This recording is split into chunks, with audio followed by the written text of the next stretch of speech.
ನೋಡಿ, ಸಂಪುಟ ವಿಸ್ತರಣೆ ಯಾವಾಗ ಅನ್ನುವಂತಹ ಪ್ರಶ್ನೆ ಮೂಡ್ತಾ ಇರೋದು ಮೊದಲಿನಿಂದನೂ ಕೂಡ ನಿಜ. ಆಕಾಂಕ್ಷಿಗಳು ಲಾಬಿಯನ್ನ ಮಾಡ್ತಾ ಇದ್ದಾರೆ. ಸರ್, ನಮಗೆ ಹಿಂಗೆ ಬೇಕು, ನಮಗೆ ಹಿಂಗೆ ಬೇಕು, ಯಾಕಪ್ಪ ನಿನ್ನ ಮಂತ್ರಿ ಮಾಡಬೇಕು ಅಂತಂದರೆ ಹಲವು ಕೋಟಾಗಳ ಅಡಿಯಲ್ಲಿ ನಮ್ಮನ್ನು ಮಂತ್ರಿ ಮಾಡಬೇಕು ಅಂತ ಹೇಳ್ತಾ ಇದ್ದಾರೆ. ಕೆಲವರು ಸಮುದಾಯ ಹೇಳ್ತಾ ಇದ್ದಾರೆ, ಇನ್ನು ಕೆಲವರು ಜಿಲ್ಲೆ ಹೇಳ್ತಾ ಇದ್ದಾರೆ, ಇನ್ನು ಕೆಲವರು ಹಿಂದುಳಿದ ವರ್ಗ, ಹೀಗೆ ಹಲವು ಕಾರಣಗಳನ್ನು ಹೇಳ್ತಾ ಇದ್ದಾರೆ.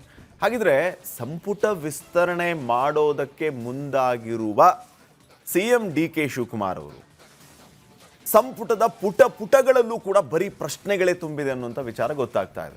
ಬರೀ ಪ್ರಶ್ನೆಗಳಲ್ಲ, ಇದು ಯಕ್ಷ ಪ್ರಶ್ನೆಗಳ ಪಟ್ಟಿಯೇ ಇದೆ. ಏನದು ಯಕ್ಷ ಪ್ರಶ್ನೆ? ಒಂದೊಂದು ಪ್ರಶ್ನೆಗಳಿಗೂ ಕೂಡ ಉಪ ಪ್ರಶ್ನೆ ಬೇರೆ, ಆದರೆ ಅದಕ್ಕೂ ಉತ್ತರ ಇಲ್ಲ. ಸಂಪುಟ ವಿಸ್ತರಣೆಯ ಪುಟದಲ್ಲೂ ಪ್ರಶ್ನೆ, ಆ ಪ್ರಶ್ನೆಗಳಿಗೆ ಉತ್ತರ ಇಲ್ಲ. ಇರುವ ಪ್ರಶ್ನೆಗಳಿಗೆ ಉಪ ಪ್ರಶ್ನೆ, ಅದಕ್ಕೂ ಉತ್ತರ ಇಲ್ಲ. ಏನದು ಅಂತ ನೋಡ್ತಾ ಹೋದರೆ, ಬೆಳಗಾವಿಯಲ್ಲಿ ಲಕ್ಷ್ಮೀ ಹೆಬ್ಬಾಳ್ಕರ ಅಥವಾ ಲಕ್ಷ್ಮಣ್ ಸವದಿನ ಅನ್ನುವಂಥ ಪ್ರಶ್ನೆ. ಯಾರಿಗೆ ಇಲ್ಲಿ ಆದ್ಯತೆಯನ್ನು ಕೊಡಬೇಕು, ಯಾವ ಕಾರಣಕ್ಕೆ ಆದ್ಯತೆಯನ್ನು ಕೊಡಬೇಕು ಅನ್ನುವಂಥ ಪ್ರಶ್ನೆ. ಇನ್ನು ಮತ್ತೊಂದು ಕಡೆ ಏನು, ಕೊಟ್ಟ ಮಾತು. ನೀವು ಇದೇ ಒಳನೋಟದಲ್ಲಿ ನೋಡಿದಿರಿ.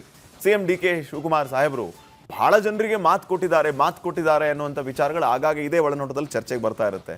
ಅಂದರೆ ಹೇಗೆ ಚರ್ಚೆ ಬರುತ್ತೆ ಅಂದರೆ, ಅವರೇ ಹೇಳ್ತಿರ್ತಾರೆ, ಯಾರು ಆಕಾಂಕ್ಷಿಗಳಿರ್ತಾರಲ್ಲ, ಇಲ್ಲ ಸರ್ ನಮಗೆ ಮಾತು ಕೊಟ್ಟಿದ್ದಾರೆ, ಆ ಮಾತಿನ ಪ್ರಕಾರ ಅವ್ರು ನಡ್ಕೋತಾರೆ, ನಮ್ಮನ್ನು ಮಂತ್ರಿ ಮಾಡ್ತಾರೆ ಅಂತ ಹೇಳಿ. ಸೊ ಆ ಕೊಟ್ಟ ಮಾತು ಇದೆಯಲ್ಲ, ಸೊ ಕೊಟ್ಟ ಮಾತಿಗೆ ಮಣೆಯೋ ಅಥವಾ ನಿಷ್ಠ ಕಾರ್ಯಕರ್ತೆಗೆ ಸ್ಥಾನವೋ? ಸೌದಿ ಅವರಿಗೆ ಮಾತು ಕೊಟ್ಟಿದ್ದಾರಂತೆ ಅನ್ನುವಂಥ ವಿಚಾರವನ್ನು ನಾವು ಹೇಳ್ತಾ ಇದ್ವಿ. ಈ ಕಡೆ ನಿಷ್ಠ ಕಾರ್ಯಕರ್ತೆ ಇದ್ದಾರೆ, ಮೂಲ ಕಾಂಗ್ರೆಸ್ಸಿಗರಿದ್ದಾರೆ, ಅವ್ರಿಗೆ ಪ್ರಾಶಸ್ತ್ಯ ಕೊಡಬೇಕಾ? ಆಸಿಫ್ ಸೇಠ್ ಕಾಯ್ತಿದ್ದಾರೆ, ಅಶೋಕ್ ಪಟ್ಟಣ್ ಇದ್ದಾರೆ, ಸಿದ್ದರಾಮಯ್ಯ ಅವರ ಆಪ್ತರು, ಜೊತೆ ಹಿರಿಯರು, ಹುಕ್ಕೇರಿ ಅವರು ಇದ್ದಾರೆ. ಯಾರಿಗೆ ಬೆಳಗಾವಿಯಿಂದ ಯಾರಿಗೆ ಪ್ರಿಫರೆನ್ಸು ಮತ್ತು ಯಾಕೆ? ಇನ್ನು ಒಕ್ಕಲಿಗರ ವಿಚಾರಕ್ಕೆ ಬಂದರೆ, ಒಕ್ಕಲಿಗರಲ್ಲಿ ಯಾರನ್ನು ತಗೊಳ್ಳೋದು, ಯಾರನ್ನು ಬಿಡೋದು? ಅಲ್ಲಿಯೂ ಕೂಡ ಏನು ಕಡಿಮೆ ಪೈಪೋಟಿ ಇಲ್ಲ. ಅಲ್ಲಿ SC ಬಾಲಕೃಷ್ಣ ಇದ್ದಾರೆ, ಶರತ್ ಬಚ್ಚೇಗೌಡ ಇದ್ದಾರೆ, ಇವರ ಹೆಸರು ಮುಂಚೂಣಿಯಲ್ಲಿದೆ. ಈ ಕಡೆ ಅರಸೀಕೆರೆ ಶಿವಲಿಂಗೇಗೌಡರು ಇದ್ದಾರೆ, ಗುಬ್ಬಿ ವಾಸು ಇದ್ದಾರೆ, ಜಯಚಂದ್ರ ಇದ್ದಾರೆ. ಯಾರಿಗೆ ಸ್ಥಾನ ಕೊಡೋದು ಒಕ್ಕಲಿಗ ಕೋಟಾದಲ್ಲಿ? ಗುಬ್ಬಿ ವಾಸು ಮತ್ತು SC ಬಾಲಕೃಷ್ಣ ಅವರ ವಿಚಾರವನ್ನು ನಾವು ಹೇಳಿದ್ವಿ. ಅರಸೀಕೆರೆ ಶಿವಲಿಂಗೇಗೌಡರದು ಯಾವ ಕೋಟಾದಲ್ಲಿ ಕೊಡಬೇಕು ಅನ್ನೋಂಥ ವಿಚಾರವನ್ನು ಹೇಳಿದ್ವಿ. ಈಗ ಶರತ್ ಬಚ್ಚೇಗೌಡರು ಲಿಸ್ಟಲ್ಲಿ ಎಂಟ್ರಿ ಆಗಿದ್ದಾರೆ, ಜಯಚಂದ್ರ ಅವರು ಕೂಡ ಮೊದಲಿನಿಂದ ಇದ್ದಾರೆ. ಇವ್ರ ಪೈಕಿ ಯಾರಿಗೆ ಕೊಡೋದು ಪ್ರಾಶಸ್ತ್ಯನ? ಮತ್ತು ಹ್ಯಾಂಗೆ?